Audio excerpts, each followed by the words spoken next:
and welcome back to British English with me, Ali. If you hear any strange sounds during this video, please excuse my rabbit, who is apparently very excited about today's topic and is running around like a very excited, energetic bunny. Today, I want to talk to you about the different ways of making requests in English and when each of these are appropriate.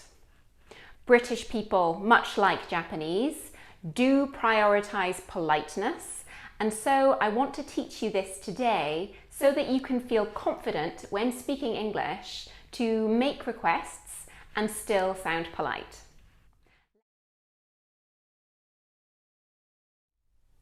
We have a scale of ways to make requests, and the tip that I would give you is that from less polite to more polite, we're going to get increasingly longer. So on a very simple level, we can make a request by giving a direction. Pass me the salt. Get out of the house. This kind of thing is usually used with very, very close people, such as friends and family, or in very high intensity situations, such as when it's an urgent situation, an emergency is happening, or if we're very, very angry. So to give you some examples here, if I'm sitting at the table with my family, I might say, oh, pass the salt, will you? It's very, very casual. In fact, I may not even use it with my family. Perhaps I would say something more like, would you pass the salt? Going back to directing someone as a way of a request, if we're in an emergency situation, if we have a fire in the house, we might say to our family, get out of the house. It's a strong, time-sensitive thing. It's an urgent matter. We're not giving a long, polite sentence. We're giving them that strong instruction so that they'll get out of the house quickly. Another example might be seen in fights between couples. So if the woman is very, very angry, get out of my sight. I don't want to look at you, get out of my sight. It's much more impactful than saying, I'm quite angry with you, so please will you kindly remove yourself from my presence. You know, the intensity of emotion is high, and therefore we keep the request short, sharp, and direct. Moving now on to a slightly more polite way to request something, we would pad it out with, would you pass the salt? Typically, may has a connotation of being more polite because so commonly, especially nowadays, people are using things like can when they should be using may, such as, can I use the bathroom? Can, in this situation, it means, am I physically able to use the bathroom? Well, yes, I think you can, but may I? Would you give me permission to use the bathroom? This is the distinction here. But as I said, even native speakers, such as myself, get these confused sometimes. Now we're getting a little bit longer and using the same words. Would you be so kind as to tell me the time? Or would you be so kind as to pick up some broccoli on your way home? This is probably going to be used in much more formal situations or even with your superiors or work colleagues.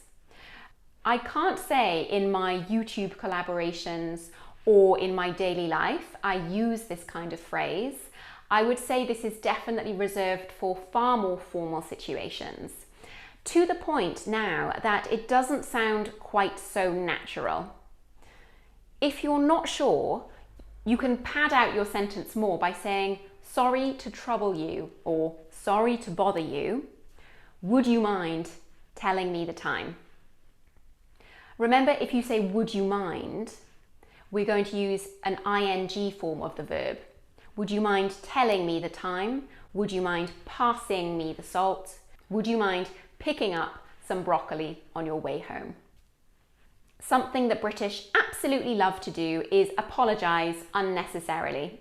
So we could say things like, I'm sorry to trouble you, sorry, excuse me, pardon me for interrupting, any of these kinds of ways to show that you're very, very sorry to interrupt the person or cause any trouble to them whatsoever.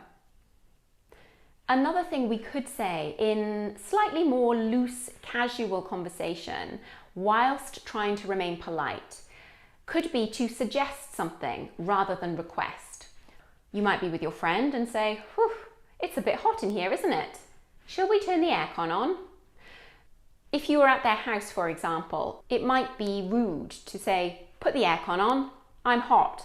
And similarly, if you just turned on the aircon at your own home, it's not really considering how the other person is feeling. They might be feeling really comfortable, and as soon as you turn the aircon on, they get cold. So you could just say, "Oh, should we turn the aircon on?" Or even if you go out with a friend, "Oh, it's getting a bit cold now, isn't it? Should we go home?" It's a way of kind of inviting that this is my idea, and clearly I'm slightly interested in doing this because I've suggested it. What do you think? Similarly, you can say, "Perhaps we should." When we say we, we're involving ourselves in this request, so it sounds slightly more polite. Maybe we should turn on the aircon. It's a group effort. It's not so direct a request. Now a very formal situation, and it doesn't have so much emotion. I would appreciate it if you did this. This is definitely a work context. And whilst it's formal and polite, it doesn't really have so much connection or emotion. It's more kind of like, "I want you to do this thing and I'd appreciate it." But not anything like, "Oh, I'm sorry, would you be so kind? Do you mind?" None of that kind of thing. It's a very sort of straight and direct.